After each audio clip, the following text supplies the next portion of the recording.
Armed with a couple of assumptions related to relativism, Socrates now proceeds to prove that weakness of the will is impossible, which is kind of an interesting perspective because, well, what happens if you believe that weakness of the will is possible, as most of us do, and you're a sophist, you're a relativist? You think, well, if you believe it, it's true. So this presents a pretty big problem for them. And here's the way Socrates' argument proceeds. It proceeds from an assumption which was based on those two relativistic doctrines that we have, psychological egoism and hedonism. And the assumption is that the ultimate good is doing what produces pleasure for oneself. And we should have a pretty good idea of what that is. I mean, we know what produces pleasure for us, and that's what we seek. Well, here's another assumption that we're making that's going to lead us to our what we might call a reductio ad absurdum. A reductio ad absurdum is a certain form of argument that it starts with certain assumptions, big one being number two, the weakness of the will is possible, and then it leads to a contradiction, which means that we're going to have to give up one of these assumptions. So, based on the fact that the ultimate good is doing what produces pleasure for oneself, and that weakness of the will is possible. Remember the example we just talked about, the football game the day before a final. Well, from weakness of the will, it follows that people sometimes do what they know is bad in order to do something they know produces pleasure for them. Right? That is, what do? You go to the football game, which is really bad for you because you're going to end up failing your final as a result. But you do that in order to do something that you know produces pleasure for them. You go to the football game, you have a couple of beers, you have a great time, you're watching football. The heck with that studying that gives you a headache.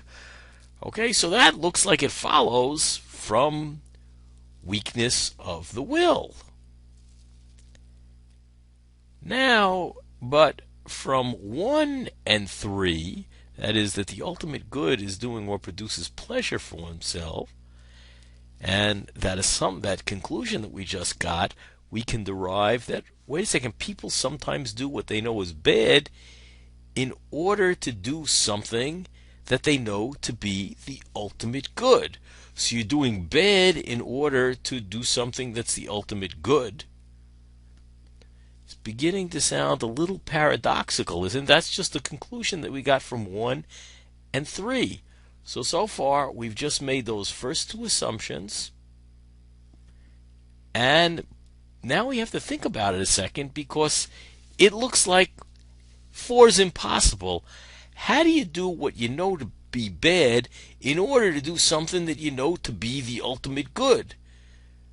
Because if you know that what you're doing is the ultimate good, how can you know it to be bad? It looks like 4 is impossible.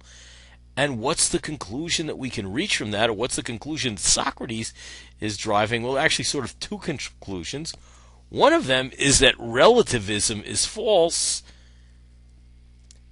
and the other one is also something that he believes to be true, is that weakness of the will is absolutely impossible, which is a doctrine, a moral doctrine that he likes, because Socrates asserts that knowledge, the ultimate good, the ultimate goal in life, is the pursuit of knowledge. Remember, philosophy, the love of wisdom. What do you do when you love something?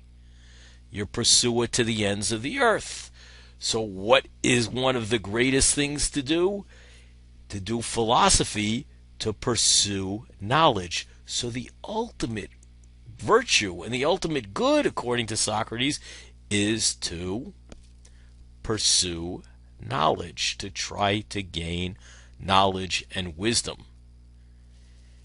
And Socrates is going to claim, well, the only reason you would do anything that isn't right is because you don't know any better, which is a kind of a consequence of this whole argument that we should keep in mind as we see what the issue or what one of the issues is between Socrates and the Sophists. And that is that relativism is just not going to hold true. And he uses that to defend his position. Notice he gets the Sophists, or he at least draws out some consequences of the Sophists' position, and we see that they're inconsistent. So relativism, the Sophist position, is false.